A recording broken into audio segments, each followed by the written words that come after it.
At some point in around late 2012, I found myself walking past my older brother's bedroom as he was playing something on the Xbox. This was a pretty standard occurrence and would be a terrible anecdote to start a video with were it not for one particular quality. He was audibly frightened. I popped my head around the door and saw him being slapped around by strange zombies in some kind of old prison. In the game, that is, and frankly, he was not handling it well at all. He played for a little longer, failing to make much progress before completely quitting out of stress. He'd go on to call it one of the scariest games he'd ever played. And it made sense to me. The visuals were grim, the world bleak, and the gameplay stressful. And that game was Dark Souls.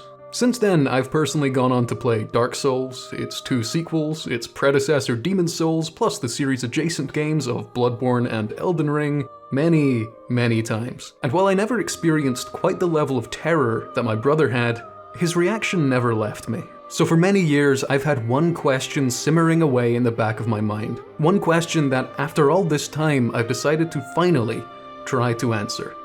Is Dark Souls, quietly, secretly, a horror game?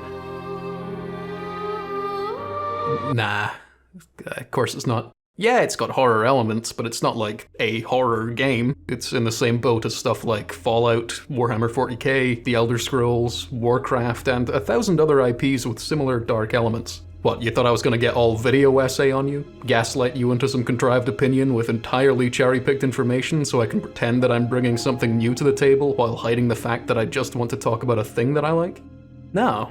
I'm only gonna do, like, half of that. Because despite not being a horror game whatsoever, Dark Souls has a ton of horror iconography and conventions. Like the fact that you can call this tragic hero Liminal Larry and have him look like this. And I want to talk about these things, because it means that I can stay on brand for the channel while unashamedly giving myself an excuse to replay a ton of my favorite games. So let's go.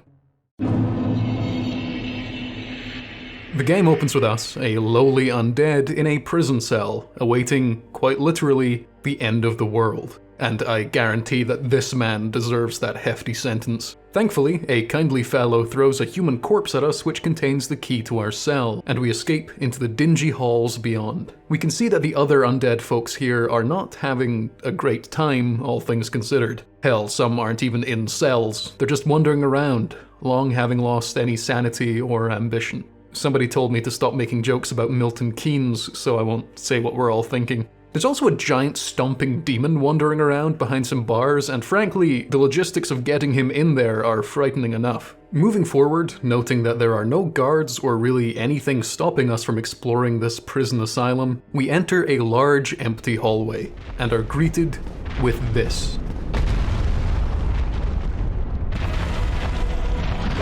If you're not expecting it, I can imagine this being quite startling, even more so if you try to fight him and see that you're not exactly doing much. Real prisons should start employing one large guard. So, noting the futility of the situation, you flee, if you can find the way out. This is something I've taken for granted for a long time, but the actual exit of the room, while well marked, could be pretty tricky to notice if you're busy dodging an enormous hammer. After successfully fleeing, we get our first weapons, allowing us to finally fight back against the tyranny of tragic, emaciated waifs, or hollows, to use the game's terminology. Unfortunately, swinging a sword will only get you so far when someone wishes to use your teeth as bowling pins. Thankfully, this Looney Tunes trap opens a passage which leads to a man, presumably the man who kindly threw a corpse at us earlier, who is now dying. He tells us that there's an old saying in his family, which goes as such. There is an old saying in my family, thou who art undead art chosen,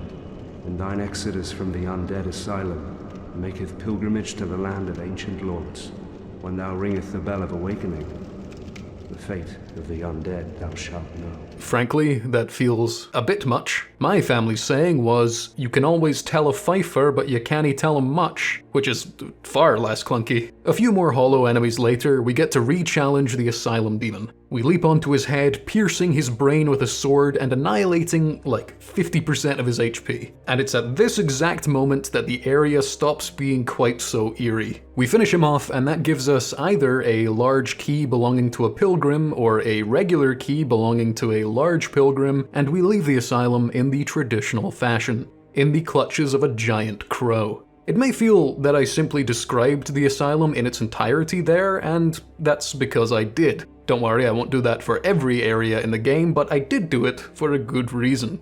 Everything you just saw is what my brother found to be extremely frightening. I don't get it either. Then again, he is from Fife. There's undeniably an oppressive atmosphere with a few moments of potential shock or disturbance for a newcomer, but it really is quite mild. It's certainly more bleak and carries more grim visuals and implications than most fantasy media, but it's only 1 or 2 steps above the Oblivion tutorial in terms of horror. Though, to be fair, that goddamn zombie scared the shit out of me every single time when I was a kid. And even now, I'm not a huge fan. However, that's only the game's intro, and things only get spookier from here. Firelink Shrine is, to many Souls fans, home. A small, tranquil area which serves as a rare safe zone in what is otherwise an incredibly inhospitable world. It's got all the amenities you need. A warm fire, a worm man, a condescending priest, a guy who falls down a cliff through his own clumsiness, a giant bird, a nice place to curl up with a good book, and an indentured woman that you feed the souls of other indentured women to in order to make your drink stronger. That's a bit grim. Think twice before you order that double vodka Red Bull. 2 firekeepers died for that. Also just think twice before ordering a double vodka Red Bull, don't be like me. I don't know exactly when this becomes the case, but there is a point when ruins stop being creepy and start being kind of cozy. Maybe it's when nature starts taking over. Plants do scare away ghosts after all, so this does make sense. But truly, Firelink Shrine is a peaceful place, even if ripe for gentrification. There's nothing too scary going on here if you ignore the prisoner, and it's even got some lovely peaceful music. Enjoy it while it lasts. The Undead Burg is the first proper zone of the game, assuming you don't screw yourself over by exploring too hard. It's a town that's been torn apart by countless skirmishes against the growing hollow population, with almost every building being barricaded, often from the outside, in order to stem the tide. But we can see that the measures of barricades, fortifications, and soldiers did little to ultimately curb the effects of the undead curse, and now everyone there is a mindless or near-mindless husk. This is where you realize that everywhere in the world is fucked. Not just the spooky asylum. In fact, that place was kinda chill in comparison, because at least you expect an undead asylum to be a shambles. This was clearly a normal town once, or at least as normal as something in the Dark Souls world could be. There's a really mournful quality to it, which, holy shit, a dragon!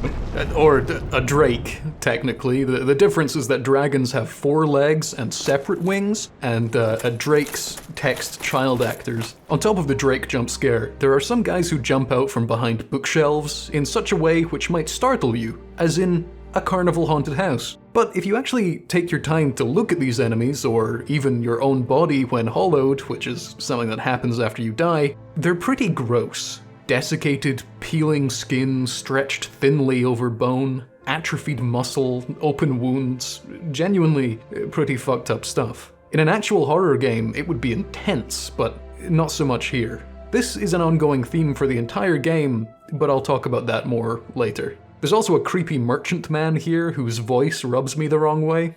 Well now, you seem to have your wits about you, hmm?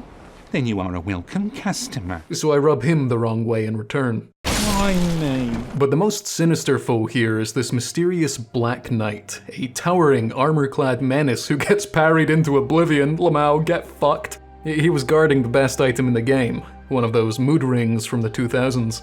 Blue means you're racked with hubris. Then, at the end of the area, another large demon jumps out at us. There's a lot of that going about, but the reaction is rarely, ah, and it's more commonly, ah. There's a subtle but important difference there. Overall, this area is more bleak than scary. Like I was saying, it has this mournful quality of a place that tried to cling to its golden age and failed spectacularly. And it's not the only time we see that in the series. But, that being said, there is a lower level to the Burg. Call me a coward, a snowflake, biased, ignorant, and cucked, whatever you may, but I think that piles of burning corpses are quite unsettling. Welcome to the lower Undead Burg. Everything that was wrong with the regular Undead Burg is cranked up a little bit here. It's more decrepit, darker, more claustrophobic, and has a guy with a terrible outfit. There are also new frightening additions like hyper-aggressive rotten dogs, undead thieves that burst out from the few non-boarded up doors, and the dreaded torch hollows who, despite being incredibly weak, genuinely have the capacity to annihilate all life on Earth with one particular combo. This area, I believe, is widely, maybe not disliked, but dreaded among the player base, for reasons I'll get to in a second, but personally, I really like it, at least visually. It feels a lot like the dark closes of Edinburgh's Royal Mile. Did you know we have like a crazy underground vault network just sitting around in the town centre that was potentially used for like corpse trafficking and crime rings? And it's called the Underground City of the Dead. And we build fucking cashmere tat shops on top of it.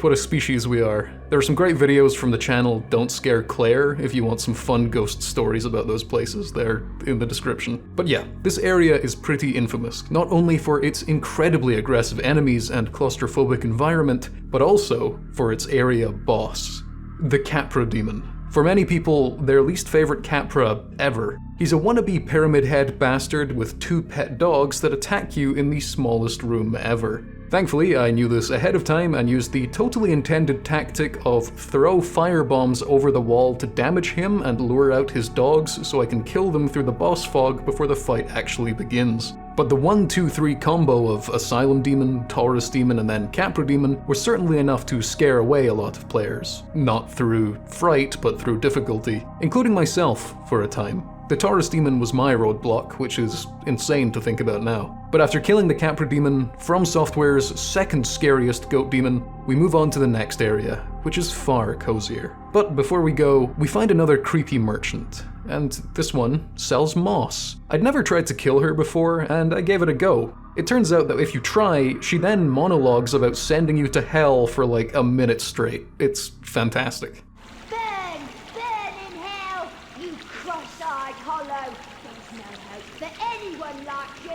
Gods will not have it.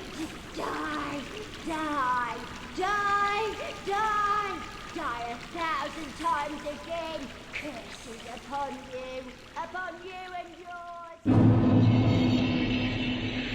yours. Something you'll notice about Dark Souls is that you pretty much always end up going down in the world. It's kind of like the YouTube algorithm. The Undead Burg, in its dilapidated and tragic state, was literally just the tip of this specific journey. The Depths is an area made up entirely of the cellars, sewers, and tunnels that societies tried to keep out of public view. And as such, there's some weird shit going on down here. Not only are there an abundance of hollows that have been locked away, kept in dark, festering environments, but there are also those who seek to benefit from being hidden from the rest of the world. Some of the most notable enemies down here are the Butchers. Cannibal chefs who spend their time hacking up nondescript flesh and preying on those who still have some meat on their bones. They even have live people being stored and hidden away in barrels, just like that one movie, Air Bud. There was also one of these in the lower Undead Burg, but the person was already dead and I was distracted by this apocalyptic drip. Keep in mind, the Cannibal Butcher Chamber is literally the first room you come across after entering the Depths, and that hell chamber leads directly into some enormous, labyrinthine sewers full of fucked up rats and horrible frog basilisks that can curse you with petrification, just like in that other movie, Air Bud Spikes Back. And truly, this place is gross. Tight spaces drenched with miscellaneous slimes and goos and whatnot. Plus, some of the rats, like this giant one, are horribly maimed. He's got an axe in the eye, for heaven's sake. That's not where axes go. But even in my first playthrough, I don't think I found this area particularly disturbing, despite the fact that it's basically a much more dangerous version of an Amnesia area. Hell, everything so far has been, aside from maybe Firelink Shrine. Plus, this is far more violent, content-dense, and is just as atmospheric, albeit in a different way. But eventually, we reach the area boss in a giant cistern of sorts, and here he is. Holy shit, gaping dragon, huh? I don't care which way he swings, I just want to know what a ping dragon is. I don't know how many teeth are considered too many teeth, but I would suggest that any teeth outside of your head are too many indeed. And His little tiny head has very few from what I can see, so categorically this guy's quite frightening. And naturally, killing him, after navigating a ruined town, grim alleyways, and vile sewer, offers us a nice reprieve by providing the key to a place called Blighttown. Blighttown. You think that place is gonna be nice and chipper? It's basically called Plagueville, Flutopia, the London borough of Illingdon. Sickness. That's already a word. I don't need to tell you what kind of place this is. The game does it for me. Look, even the camera gets queasy when you enter this place. Now, I think Blighttown covers most common phobias. First of all, shoddy infrastructure. Look at these bridges. They're not meant to move like that. Floors aren't meant to collapse underneath us. Frankly, I doubt it was a good idea to build what is effectively a giant evil treehouse this high up anyway. Which also brings me on to the topic of heights. This place is, relatively, very high up, and that's pretty spooky too. It also hangs over an evil poison swamp full of various bugs and mutated brutes. And where does this swamp lead? Naturally, Spiderland.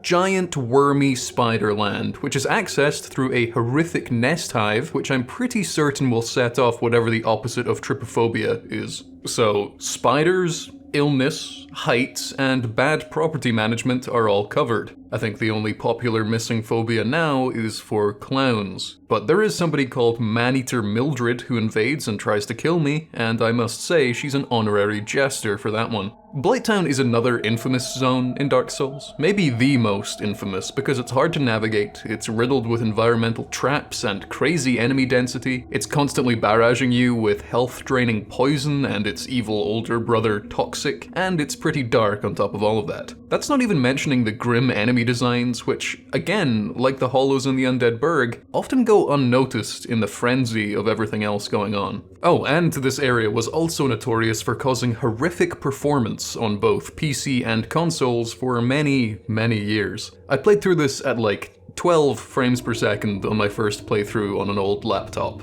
It was nightmarish. Then there's the area boss, which is an enormous demonic spider thing with fiery limbs, a weird mouth, and... oh... well, I'm not arachnophobic, which is good, but I do make gaming YouTube videos, so I am afraid of women. Well done, Blighttown, you've done it again.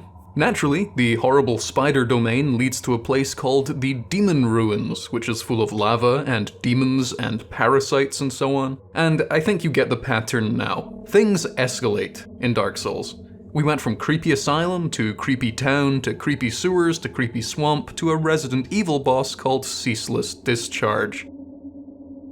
And that's just one of several paths you can take from the game's hub, Firelink Shrine. Now, Souls veterans will be confused as to why I skipped the Undead Parish area, and that's because it's more or less the upmarket area of Undead Burg. There's not much scary stuff there, unless you fear magicians and gargoyles.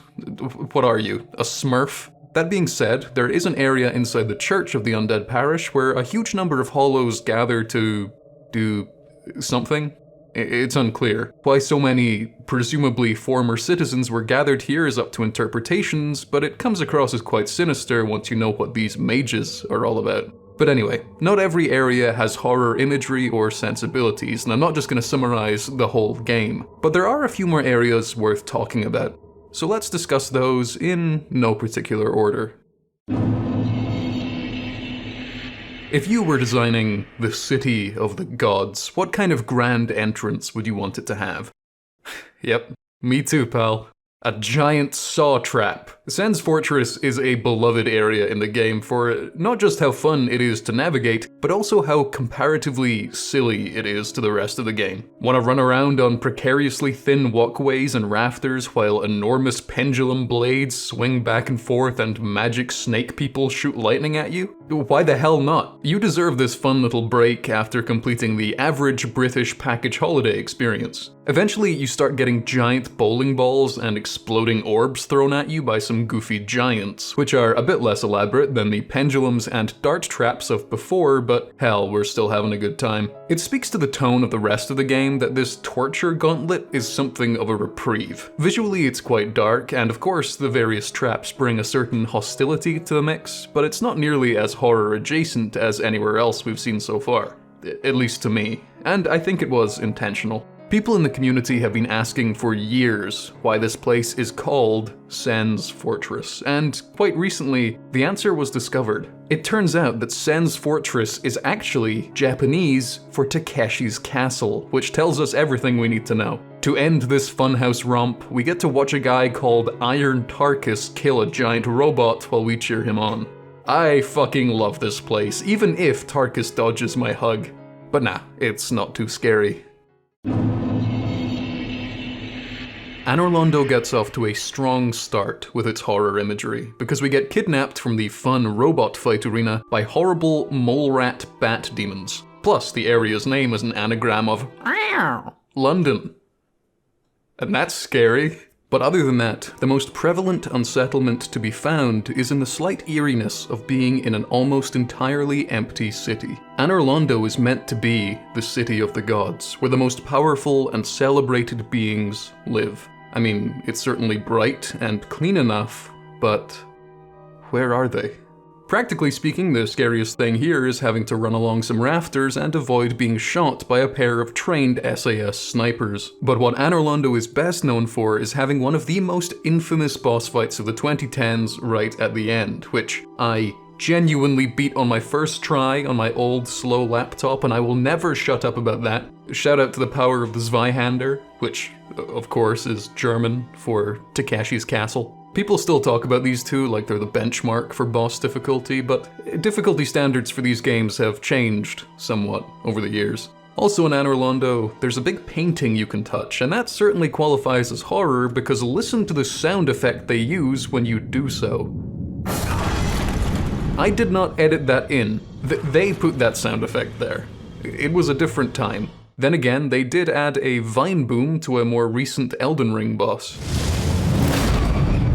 That painting leads you to another place called the Painted World of Ariamis, where everyone has the plague and there's a lot of miscellaneous meat creatures, and overall it's pretty grim. One of the more dark areas of the game, thematically that is, but the boss at the end does just kinda ask us to leave, which is quite refreshing, and I want to refrain from describing everything in the game verbatim, so let's just hop out again.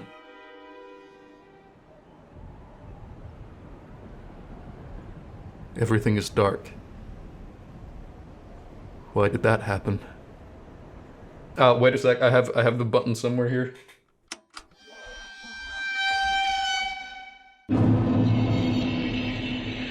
It's a well-established fact that the levels in the latter half of Dark Souls 1 are the weakest point of the game, and that is best shown with Lost Izalith and the Demon Ruins. When the best boss of the 4 offered is a cranked up reskin of the tutorial boss, you know things aren't looking great. This area was rushed, as is shown from the fact that they copy-pasted a load of enemies and made the majority of the space a giant lava swamp that makes this noise constantly whenever you're crossing it.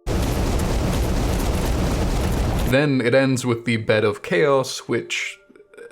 just look up Bed of Chaos if you don't know about it. It's genuinely one of the worst boss fights in video game history. It's basically whack-a-mole, but you're the mole, and you hate yourself. So sadly, there was a lot of horror iconography that was kind of squandered here because most players will be blinded by righteous hate. But the tendrils of old tree roots, twisted demon creatures, and ancient sarcophagus-like architecture are very cool. Squandered potential is potentially the scariest aspect of the zone. All that being said, there are, however, these cool tentacle guys.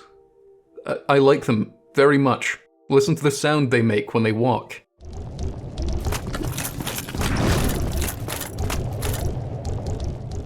Yeah, that's the good stuff.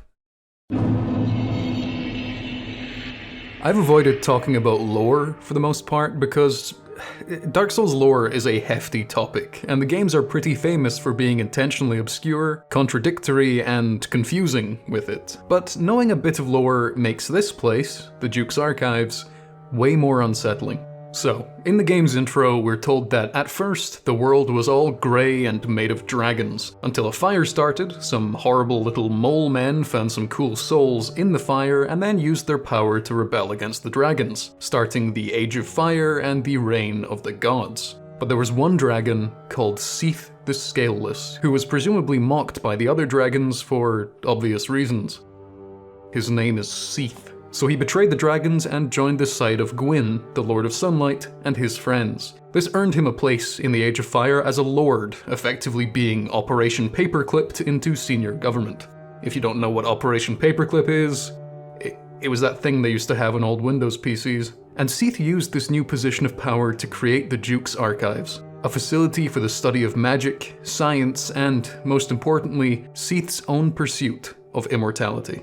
Now, there's a lot of things you can say about Seath the Scaleless, but you can't say he's not original. Most fantasy dragons breathe fire and fly around. He does horrific experiments on people and creates vile, tortured homunculi in his evil prison library, which is built like a mild MC Escher nightmare. Women kidnapped and turned into slithering octopus creatures who quietly weep to themselves when not ordered to attack intruders. Undead with their skin crystallized into armor, treated as expendable soldiers. These mages with many eyes who actually seem to be having a lovely time, even when rounding up civilians for God knows what reason. And to top it all off, Seath makes you run on invisible platforms before being fed to some giant clams. This is some weird fiction right here. Borderline cosmic horror.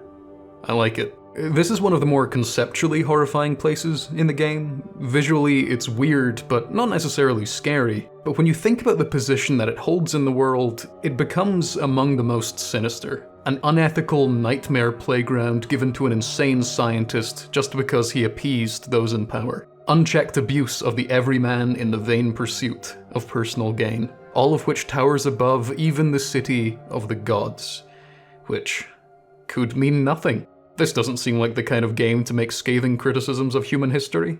Not at all. New Londo. An anagram that speaks for itself. This is a late game zone which is directly connected to Firelink Shrine, meaning that if you're an intrepid explorer, first of all, how dare you? Second of all, fuck you. Ghosts. It's a flooded city, flooded to contain the spread of something called the Abyss. I'll get to the Abyss in a moment, but for now let's just take a look around. The first half of the level is entirely populated by ghosts, presumably the spirits of those who drowned when the city was submerged. And these are some real classic ghosts. Screaming, passing through walls, unable to be hit without some thingamajig. Real Scooby-Doo shit. But no creepy man to unmask, because we let this creepy man keep his mask on. Something that is quite novel is that some of these ghosts use their spirit babies to shoot lightning at you, which is honestly pretty cool. Fair play to yous. There's an undeniably spooky feel to this place. The visuals, ambience, and enemies are very retro horror. It feels like some 80s dark fantasy spookiness. But this is only the first half of the level. Because once you make your way up through the ruined city, avoiding the ghosts and the deep waters, you find this creepy jigsaw henchman and have a word with him. I'm an old man. He gives you a key, allowing you to open the floodgates and drain the city. This unveils the lower levels, the floor of which is made of mostly waterlogged human corpses, which is a bit less Scooby-Doo. The audio here is super ominous as well.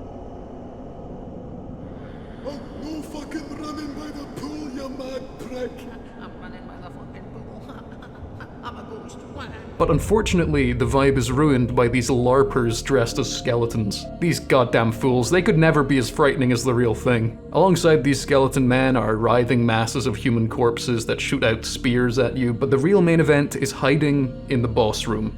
A slim tower leading to a seemingly endless pit. But before we talk about that, let's discuss the game's DLC. If you're playing the game blind, there's a good chance you'd completely miss the DLC for Dark Souls 1, because you'd have to kill a giant lake monster, reload the same area, kill a golden golem in an out-of-the-way cave behind the lake monster, go to the Duke's Archives, kill a blue crystal golem there, collect his pendant, and then go back to the out-of-the-way cave to find a weird portal. And no, as far as I'm aware, nobody tells you to do this. You're just meant to know, or read some item descriptions and get some vague idea. Get Dark Souls'd, idiot. But going through the portal, you travel back in time a little bit to a land called Ulasil. And in Ulasil, things ain't looking great. After killing the intro boss and traveling through some strangely familiar garden areas, you come across this Colosseum, with a boss within. That boss is Artorias.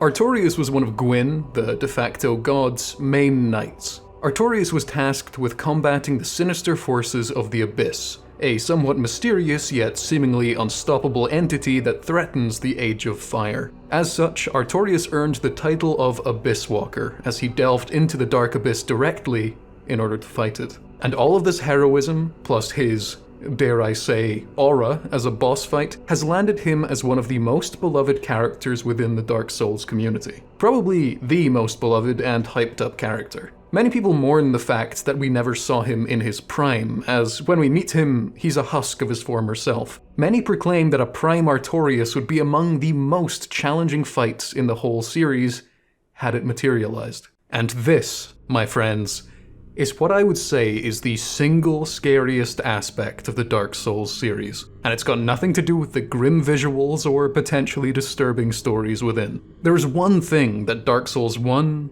2, 3, and even the mostly unrelated Elden Ring are all about. It's not the cycle of light and dark that many think it is. It's not nihilism or futility either. It's not depression or dementia or humanity or any of the other metaphors that people seem to talk about. So what are these games actually about? Propaganda. And no, I'm not an Englishman telling you to take a good look. I'm a Scotsman telling you to never trust the government. Let's go back to the lore. So remember when I said that to defeat the dragons, a few weird creatures found these powerful souls? Well, there was one weird creature that gets very little credit, ever. The most notable one of them was Gwyn, Lord of Sunlight. He became the figurehead of the Age of Fire and is treated as such. Another was the Witch of Izalith, who, with her daughters, mastered pyromancy and eventually created the demons via the Chaos Flame, a perverse attempt to artificially extend the Age of Fire when it began to fade. Another was Nito, Lord of the Dead, who just kinda chilled the whole time. Really, he seems like a pretty alright dude. Maybe invented a few diseases. Syphilis, typhoid, what have you, we've all done that. But there was a fourth, the Furtive Pygmy. As the game states in the opening, so easily forgotten. Very little else is ever said about the Furtive Pygmy, seemingly the most insignificant of the lords. And while the others claimed bright, fiery souls that would power the defeat of the dragons, the Furtive Pygmy claimed another, the Dark Soul. And while Gwyn would split his soul into fragments, sharing parts with Seath the Scaleless and the 4 kings of New Londo in order to solidify their political alliances, the Furtive Pygmy would instead split the Dark Soul into countless pieces and share them among his descendants. Humanity. Us. Throughout the game, we find scraps of humanity as consumable items, which, when used, fully heal us, increase our luck, allow us to reverse hollowing and become fully human once more. In many ways, it's our main source of life and strength. And seemingly, unlike the Lord Souls of Gwyn, the Witch of Izalith, and Nito, when the Dark Soul is split into pieces, it does not lose any power. Its growth and spread appears infinite. The Age of Man seems to be a natural successor to the Age of Gods. And everything you see in Dark Souls 2, in Dark Souls 3, is the result of Gwyn denying that. He saw the coming of the dark, the waning of the flame, and he saw that humanity would succeed him. So he cursed all of humanity, inflicted them with something called the Dark Sign, a fiery mark which contained the power of the Dark Soul, stopped us from growing stronger. He bound us to flame. The Dark Sign would burn away the humanity within us until we all became empty husks, hollows, except for the few strong enough to be branded as chosen, those whose souls would serve as kindling for the first flame and prolong Gwyn's age. He coerced us into worshipping him, fearing the dark and doing everything in our power to aid him in sustaining the Age of Fire, setting up countless facades and institutions to keep us in our place. Propaganda, first and foremost. For the entire game, we are seeking to aid the force that oppresses us, and most players would never know this. All of this information is hidden away in obscure corners of the world. So how does this relate to the Abyss? Well, as far as I know, it's never outright stated, and a lot of this is up to interpretation, but it seems that where fire represents gods, the dark, and by extension the abyss, represent humanity. The dark is nothing to fear in itself. In fact, it seems to be a bed of growth and the source of much of existence. Was it not the dark that birthed the fire to begin with? But of course, the dark seems hostile now, as it's being actively hunted and oppressed? Can we blame it for fighting back in the same way gods fought against the dragons? Well, according to many Dark Souls fans, yes, we can blame it. Because despite the series quietly telling us over and over again that we are the victims of this horrid oppression, that we are the ones being destroyed by the very systems we're not only told to uphold, but also solely able to uphold, people still side with the oppressors, because propaganda works. Paint the god as holy enough and the cause as righteous enough, and people will ignore silly things like whatever's going on in front of them. Who needs to see wood when you've got all those trees? It works in-universe and in real life too. People look up to the character of Artorias as a hero, when in reality, he was the blade of a tyrant, a bootlicker for an authority born of fear.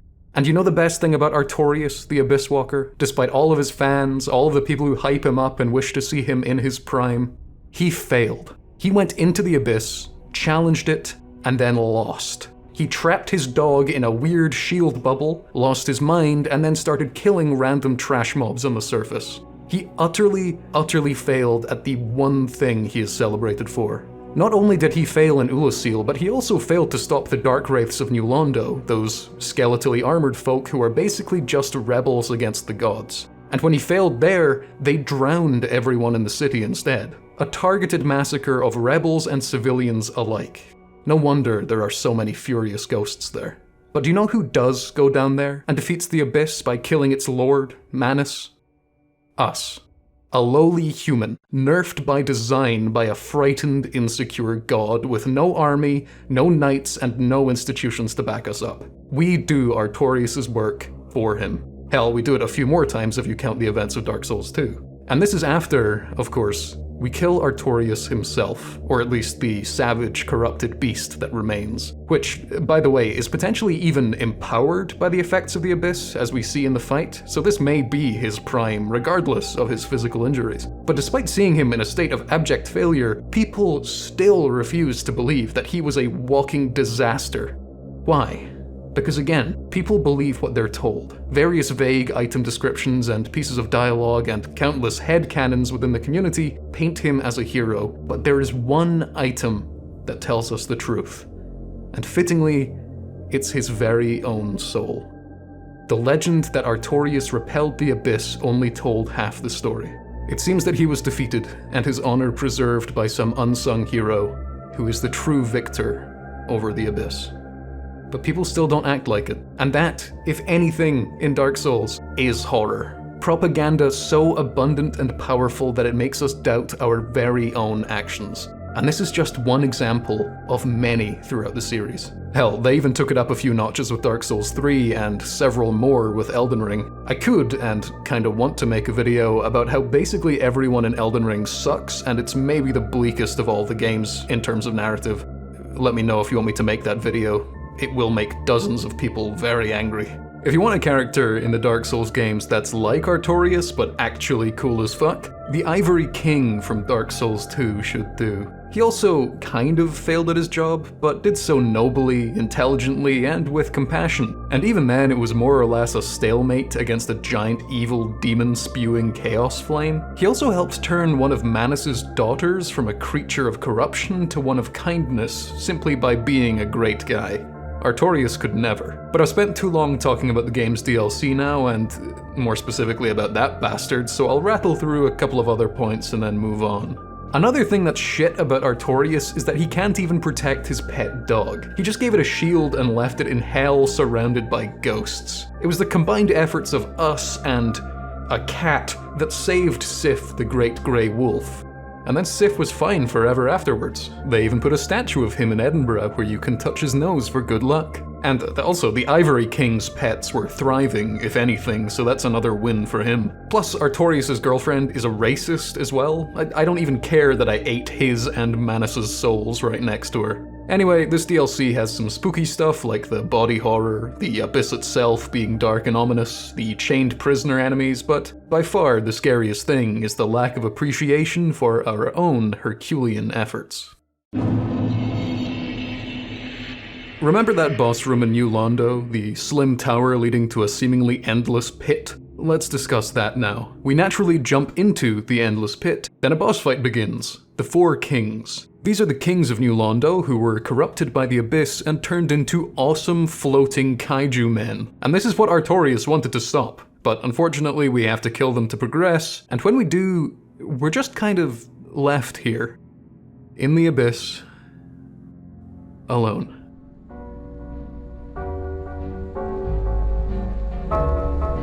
Ooh, a bonfire. And that's more or less all of the scary parts of the game covered. We've had ghosts, ghouls, gore, groomers, gaslighters, zombies, liminal spaces, bugs, demons, clowns, and all other kinds of spooky sights. Personally, I'm just really glad they didn't pull the trigger on the nuclear option. It would have been so easy for them to be cheap and exploit that one fear that we all have. I daren't even say what it is. So, let's just enjoy the sights of Firelink Shrine before we move on to a lengthy, pretentious conclusion. Oh no. No, please, please. There's an entire area dedicated to these bony fuckers. They're all over the shop, and they can parry you, holy shit! And this place is riddled with spikes and collapsing floors and strange bridges and exploding skulls. There's even a literally big-boned, tendril-bearded skeleton with a pickaxe and, for some reason, a horrible microphone. Be gone with you.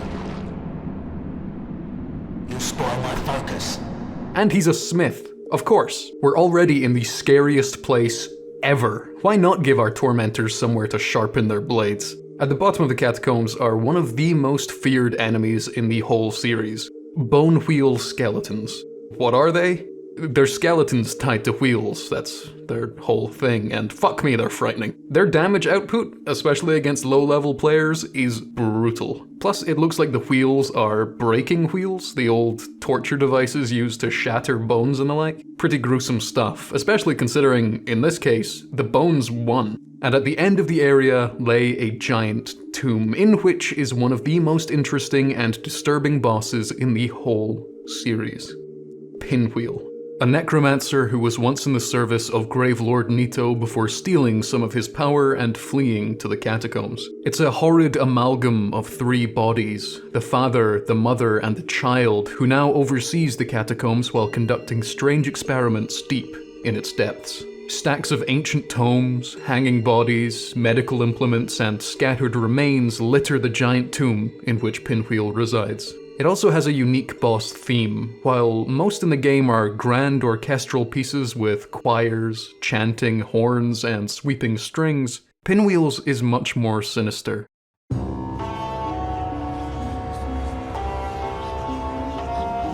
It's distorted, accompanied by frenzied whispers, a semi-discordant collection of sounds that mimic the unnatural amalgam that it represents. It's the kind of music that plays when you find an abandoned cabin in the woods with a hidden cellar that holds the harshly decomposed body of a missing person. And then you have to rummage around in the body's torso to find a hidden key, all while your sister's upstairs and she has no idea what's going on. Maybe that'd be a bit more bluesy, but still, it's creepy music. Now, let's actually fight Pinwheel and see just how distressing the encounter truly— oh, he's dead. Well, okay, the catacombs being a horror area was kind of a joke. It's actually one of the less creepy areas, Pinwheel lore aside. It's kind of goofy in many aspects, and it's far too chaotic, busy, and weirdly bright to be compared to some of the others. But it leads to another place, the Tomb of the Giants. And this place is genuinely horrible. Just look at it. Or don't. Because you can't. The place in the DLC called the goddamn Chasm of the Abyss was way better lit than this place is. Here, you can't see anything until it is right next to you, and chances are, what is next to you is a giant skeleton. And you know what? The giant skeletons are the best case scenario, because these horrific bone towers and god-forsaken dog skeletons are some of the scariest things in the world. Not necessarily in a horror sense, but in a leave me alone sense. I was lucky enough to get a skull lantern drop from one of the necromancers in the catacombs, so I can use that to get around a little bit easier, but it's still not exceptionally easy to see here. Just look at this. Look at that guy, he's right there.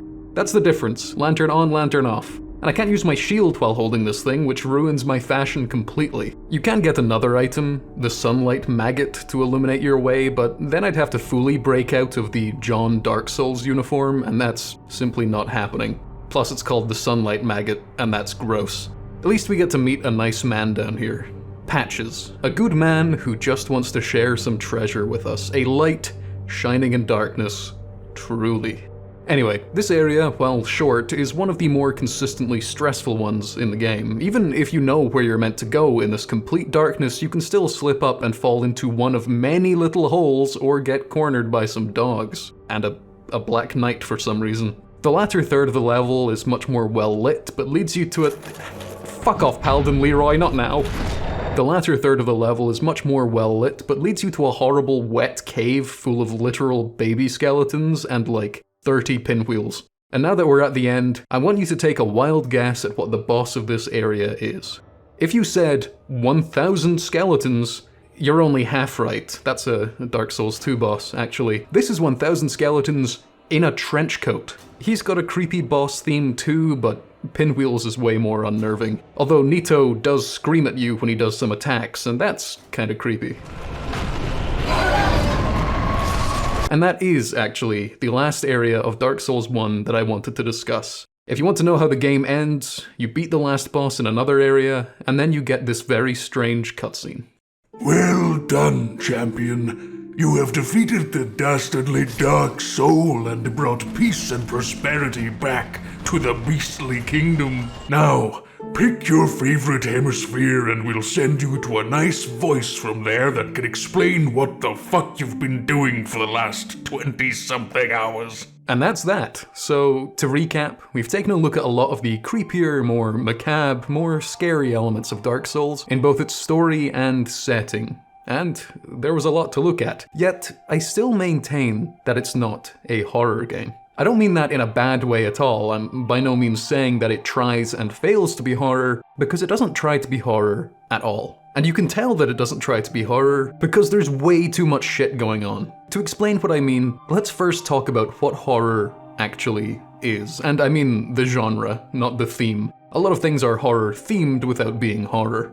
Like Dead by Daylight, Shaun of the Dead, Whales. And as a quick warning, if you'd like to skip the next 10 minutes or so of me dryly discussing genre definitions, skip to the time on screen or use the chapters. I'll go back to talking about some more Dark Souls stuff after that's done, so yeah, I'll see you then. If you look up the definition of horror, you'll get a phrase so vague and non-committal that it could easily be applied to almost any media if you get a stubborn enough video essayist to try. I mean, how many times have you been told that any given piece of children's media is actually super dark and disturbing under the surface? If you've been on horror YouTube for long enough, you'll have lost count. Most popular definitions boil down to media that is, at least in part, purposefully unpleasant or distressing, but that would extend to effectively all war or crime-based content, most dramas, a hell of a lot of nature-based content, and even an enormous number of comedies. On the other side of the spectrum, you get a lot of definitions which are so limiting that they would exclude a lot of media that is absolutely considered horror. For example, some people say that horror has to be actively frightening or shocking, but then anything that's more of a slow burn or psychological, like a lot of Lovecraft's work, will get pushed out. Plus, that doesn't really account for taste at all. Some people will find some stuff scary and others not. Taste shouldn't dictate genre status. So then the question comes down to, is it about the intent of the creators? Well, wouldn't you say that when they were designing the Gaping Dragon, they were aiming to disturb? Or when creating Quelaag, the giant spider, that they were aiming to confuse and distress? Does the intent have to be consistent throughout every creative decision to count? I mean, intent certainly plays a role regardless of the answer to that. People rarely end up making horror without intending to, and even in circumstances where people accidentally make something scary, like Scott Cawthon with his slightly upsetting Chipper and Sons Lumber co-characters, the product at large still isn't usually considered horror. And in the opposite vein, there are plenty of things that people make with the full intention of being horror, which end up not really meeting the elusive criteria along the way. And we could go back and forth for days trying to nail down a definition, and we'd likely not get anywhere. People have been trying for a long time, and there's still no solid consensus. But perplexingly, despite the difficulty of trying to pin down the specific parameters of horror, we can all recognize it almost immediately. 9 times out of 10, you just know if something is horror or not. Unfortunately, the best working definition of horror is an inherently recognizable vibe. And it's a vibe that, to most people, Dark Souls will not have, despite the presence of widely accepted horror conventions like gore and shock and an oppressive atmosphere and so on. Now, it might seem like I've spent the last 2.5 minutes saying we generally don't know what the horror genre fully is.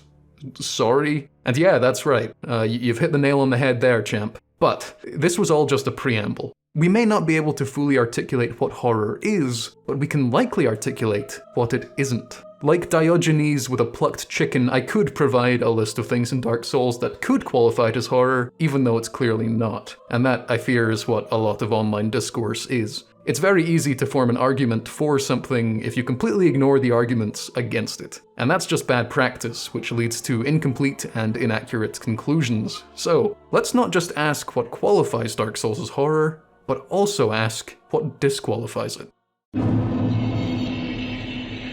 There's one specific trait that almost all horror games share, and it's perhaps the thing that most heavily counts against Dark Souls' horror status. Simplicity. I don't mean how difficult the game is, I mean how complex it is. Think about the most popular horror games out there, like most of the Silent Hills and Resident Evils, Amnesia, Outlast, Five Nights at Freddy's, Iron Lung, any number of PT or Slender clones, or really anything else. They're not complicated games. In fact, they're some of the most mechanically accessible games out there. Because they have to be. If you want people to focus on the atmosphere and tension, you can't have them worrying about stuff like poise breakpoints, dexterity's effect on spellcasting speed, soft caps for damage scaling on stats, and all the other shit you both can and can't see here. All of these numbers mean something in Dark Souls. All of these are important in one way or another. Spreadsheets can be intimidating, but they're not spooky. You've got to keep so much in mind while playing these games, and we've only got so much mental bandwidth. Horror relies largely on our own imaginations working in tandem with the media we're consuming, and that requires space that Dark Souls rarely allows. There's a reason why there are very few horror strategy games or MMOs, and those that do exist largely just wear it as a skin.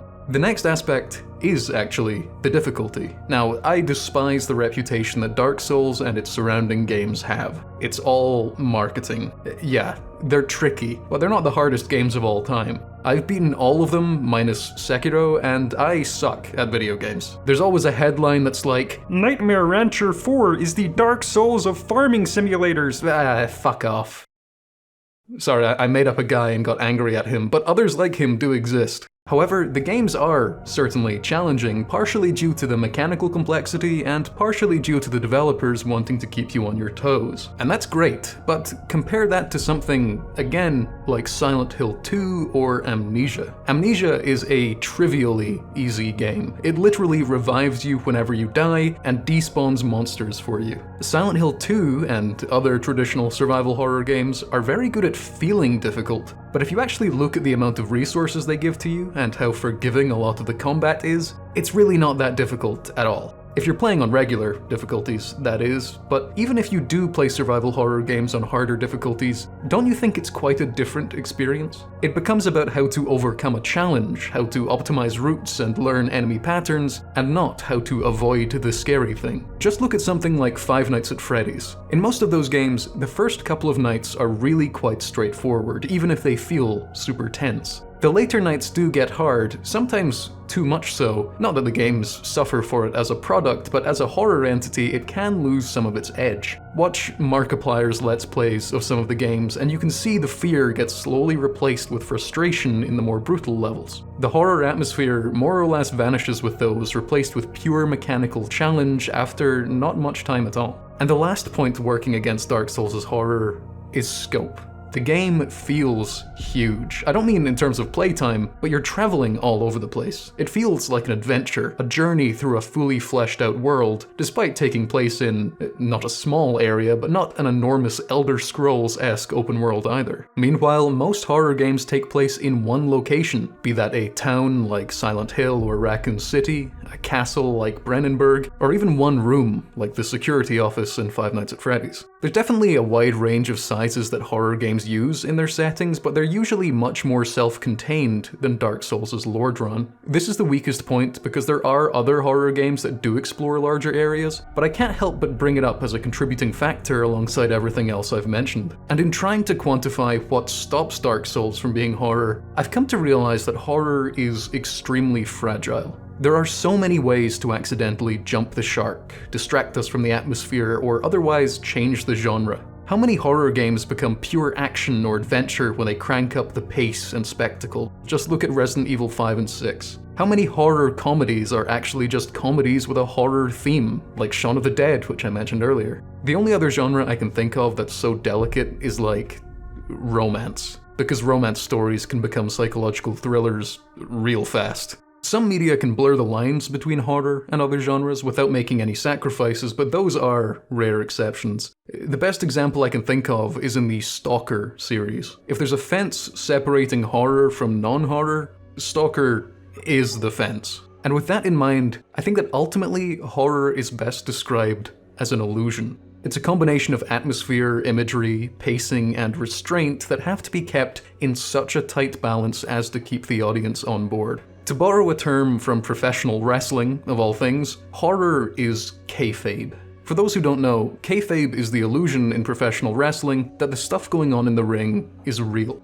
In reality, the audience knows that a wrestling match is predetermined in the same way that we know a horror game can't actually hurt us. But if they can balance the right elements in their stories and vibe, then we can let ourselves get invested. We become actors in the show. But the second there's a peek behind the curtain, or a distraction from the illusion, or any major mistake, the kayfabe dies, and then it becomes something else entirely. And maintaining the illusion isn't inherently tied to quality, just creative choices. You can have a bad wrestling match and still maintain kayfabe, and you can have a bad horror game and still recognize it as horror. But thankfully, that's not an illusion that Dark Souls relies on, because again, it's not trying to be a horror game. It's happy to shatter that illusion because it has so much else going for it. It just uses a lot of horror imagery and tropes in order to bolster its dark fantasy world, and in doing so, it intrigues people like me who love the horror genre. Shit, the whole video could have been that one sentence. God damn it. Oh, never mind. According to Wikipedia, Dark Souls is horror. Now, many of you may disagree with me in regards to my horror genre thesis, and that's fine. Just make yourselves known in the comments so I can ban you. But really, it ultimately doesn't matter, because genre is, just like the speed limit, simply a vague suggestion. It's just fun to analyze it from time to time. Anyway, this is the timestamp I told people to skip to if they didn't want to hear me talk about genre. If you actually skipped that last section, what the hell, man? I didn't actually want you to do it. I was just being polite. Christ. Alright, we're done with Dark Souls 1 now, but I want to keep talking about some of the horror-adjacent aspects of the rest of the series because I think it's neat. So, I'm just gonna keep going, if that's chill. Without Demon's Souls and the Kingsfield and Shadow Tower games before it, there would be no Dark Souls, so it's no surprise that a lot of the grim elements of Dark Souls are also present here. And that is basically everything I have to say about Demon's Souls, because I find the other games far more interesting in almost every conceivable way, so I don't want to linger too much. That's not to say I don't like Demon's Souls, I very much do, it's just not super notable for this particular video. Anything I could talk about here in regards to the horror-adjacent material is just a toned-down version of what the other games have. It's far and away the lightest of the dark fantasy offerings here, and that's fine. They were trying shit out, and it worked. The scariest thing in this game is likely the Tower of Latria area. There's a big prison full of mind flayers and screaming people. Then Hall and Oates try to kill you, and by Jove, they will. There are also some evil swamps and the inherent horrors of being a PS3/PS5 exclusive. There is a skeleton level, but the skeletons are too cool and spiky to be scary. Let's move on. Mentioning Dark Souls 2 in any negative light online is a great way to get anthrax mailed to your address, but thankfully at this point I'm building up something of an immunity. That being said, I'm not going to make the joke that the real horror is that you're playing Dark Souls 2 because I'm not a hack fraud. I'm just a regular fraud. Plus, I think I've made that joke before. I'm not a huge fan of Dark Souls 2, but on my most recent playthrough I actually had a lot of fun. It's probably the most unique of the games, and not just because it plays very differently. The world is quite different to the utter bleakness of Dark Souls 1 and 3. I mean, things are still pretty bad, both aesthetically and in the lore, but it's visually brighter, assuming you make good use of the torch mechanic, and also more alive, making it overall seem that things are a little less dire. In fact, rather than having the grim, apocalyptic vibe of its predecessor, I believe that Dark Souls 2 is the absolute best example of the 80s dark fantasy vibe that people have been going nuts for these last few years on TikTok and the like. You know, where people use this specific audio with, like, AI-generated images of pixelated skeletons and wizards. Is this a well-known thing, or am I just algorithmically challenged? But truly, Dark Souls 2 feels like a homage to that bygone era of fantasy. All it's missing is David Bowie in an entirely too tight set of leggings. The Drangleic Castle area is the best example of this kind of thing, and nothing like this exists in any of the other games in the series. It's very cool. And as such, the horror elements are a little different here. There's still a lot of Dark Souls 1's body horror and thematic dread going on, but it's definitely toned down. It's got some fun spooky parts like the shaded woods with the ghost guys, Aldia's Keep and its odd museum vibe, and Brightstone Cove Seldora with its various spider creatures, but again, those just make it feel more like a classic fantasy adventure rather than anything remotely horrific. That being said, there are a few truly unnerving things to be found, like this awful, punished Silent Hill guy at the top of Drangleic Castle. Why is he there? I don't like him. Let's feed him a large key to save somebody called MILF. Then there's the infamous 3-on-1 fight in one of the game's DLCs where they send a pack of NPCs at you and expect you to not bite your controller out of frustration. I think that's pretty scary. But yeah, overall, less horror adjacent than Dark Souls 1, but not a million miles away either. Take everything I said about Dark Souls 1's horror elements and intensify them by about 50%. That's Dark Souls 3, more or less. I mean, the story of the game is that the cycle of people sacrificing themselves over and over again to prolong the Age of Fire has gone on for so long that there's basically nobody left to do it, so they start recycling dead people instead. Everything's fucked is the core message of the game. Even visually, it's much grayer, colder, and more warped than any of the others. When even the flames of demons have begun to fade, you know you're in a bad spot. But I won't dwell on the lore too much because there's another skeleton level, baby, and that's where the real horror lies. After you traverse an enormous poison swamp and kill a group of guys cosplaying as that hack fraud Artorias, you descend into an area called the Catacombs of Carthus, and it's much like the catacombs from Dark Souls 1, but less pedestrianized. It's got all the classics: skeletons that parry you, pirate hat skeletons, rolling balls of bones, floaty skeletons that don't want to participate in combat, all the big ones. Plus it's got some unexpected frights too, like this psycho invader called Nightslayer Sorig, who, if his weapon of choice is anything to go by, killed one of Dark Souls 2's hardest bosses, migrated across the world, and now hunts low-level players in a haunted basement. And he can survive falling off a rickety old bridge. You can't Looney Tunes your way out of this guy's sights. And if the haunted catacomb basement at the end of the evil poison swamp isn't enough for you, there's another basement beneath that leads to fucking demons and a giant worm monster and a siege engine for some purpose, I'm sure. And at the end of the catacombs, you have to touch a freaking scary and kinda epic skull cup to show that you're no longer afraid of skeletons, which by this point we've definitely achieved. That teleports us to a cool new chamber where... And if that carnival haunted house wasn't enough for you, here's another. Irithyll Dungeon. It's a dungeon. There's screaming corpses, jailers that drain your HP just by looking at them, big, wet-eyed freaks, some of whom are actually kinda chill, Cages full of flailing limbs, scary mimic chests, scary horizontal mimic chests that can warp you into the void, rats that fall down elevators, and a witch! But there are some genuinely upsetting zones if those slightly more playful ones don't do it for you. Both of the game's DLCs offer uniquely bleak places. In Ashes of Ariandel, we go into a cool painted world like we did in Dark Souls 1. Everything here is either rotting or frozen, with strange bird people and bug creatures writhing around in rather unpleasant places while either relishing in it or being slaughtered. And in the Ringed City, we see humanity at its most warped and the world at its most desolate. But the scariest part is absolutely the fact that Half-Light Spear of the Church exists. Genuinely a dogshit boss fight. Then of course there's that one horrid creature that stalks us throughout the entirety of Dark Souls 3. The camera boss. And some NPCs that like to emote on us for no reason. Overall, it's the darkest and most unsettling of the Dark Souls trilogy, but it's still not horror. Though it did scratch that itch much more than the other games, with maybe one exception. Interestingly, Elden Ring is on Wikipedia's list of horror games as body and folk horror.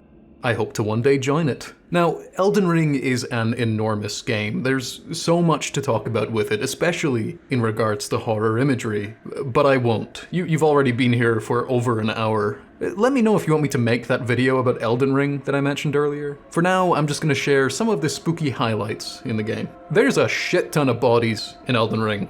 Yeah, like all of the games have a lot of corpses, but this one kinda takes the piss with it. A lot of places are basically made from bodies, so many that it kind of becomes normal. It stops being scary after a while. It's like that old saying, one place made of human remains is a tragedy. 30 is a bit much, lads. There's one woman you meet who asks you to feed her grapes. And no, gluttony is not the horror here. Because it turns out that the grapes you feed this woman are human eyes. Why do we do that?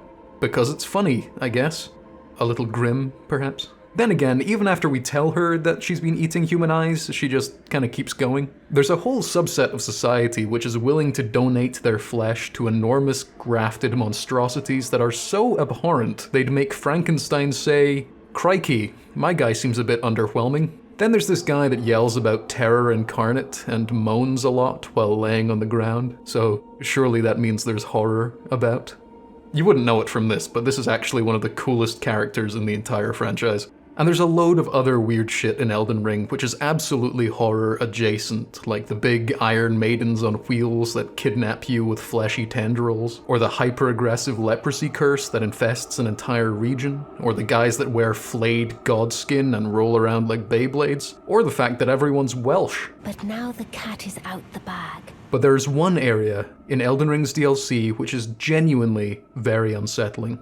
So, for some context, in Elden Ring, you get a horse-like friend, Torrent, who allows you to travel quickly in the outdoors. You can ride on Torrent's back while fighting dragons, skeletons, and a load of other stuff which most real horses would be quite startled by. This is what happens in the area called the Abyssal Woods.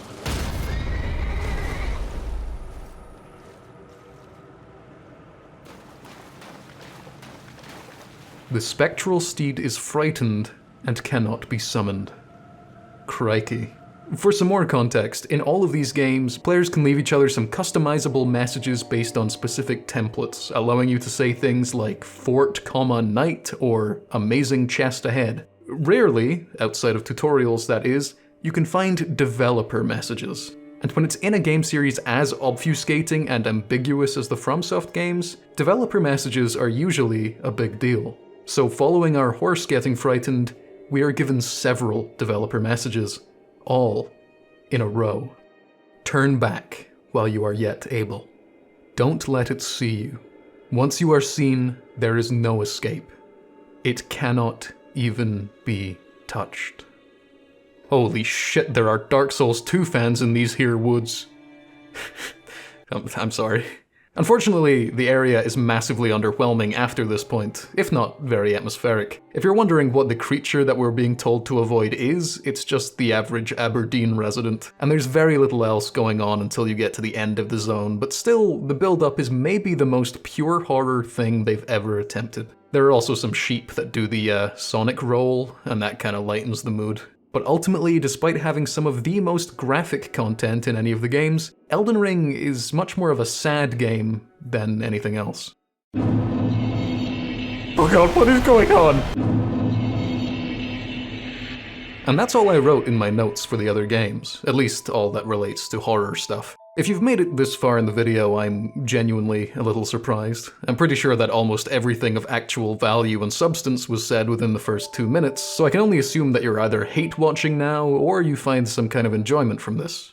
Either of which I'm happy with. This video is kind of a litmus test to find out if you guys want purely horror content, or if you're cool with more horror-adjacent stuff. Because I'm happy making horror content exclusively, but I'm even happier if I can talk about dark media at large. So, let me know. This video is also something of a vanity project, because the Souls series is probably my favorite game series of all time. I mean, it's competing with some other incredible series like Fallout and Stalker, but weirdly the one that comes closest is probably Ratchet and Clank. Yeah, I was a kid once, I wasn't always 52 years old. And yeah, liking Ratchet and Clank and the Souls series meant I really loved Jedi Fallen Order and Jedi Survivor, because those games are basically those two series mashed together. But yeah, I've really been looking for an excuse to talk about Dark Souls for a while. I've already started writing like 2 other videos about these games, but I can always publish those under a different channel if this video is badly received. Also, if you enjoyed this video, I made one last year about World of Warcraft, which is kind of similar, and that one's a lot more personal. So go and watch that if you like. But anyway, to summarize, is Dark Souls a horror game? No. Is Dark Souls 2 a horror game? No. 3? No. Demon Souls? No. Elden Ring? No. Nightreign? Enhanced Libra? Sure, but the rest? No. None of the Souls games are. But that doesn't mean we can't appreciate the horror elements that each of them brings. Usually I have longer conclusions than this, but I've been rambling for a while, so I'll let you go now. Thanks for watching. Oh wait, hang on, I forgot about Bloodborne. Is Bloodborne a horror game? No. Wait, is it? Shit, I don't know. Do you guys want a Bloodborne video?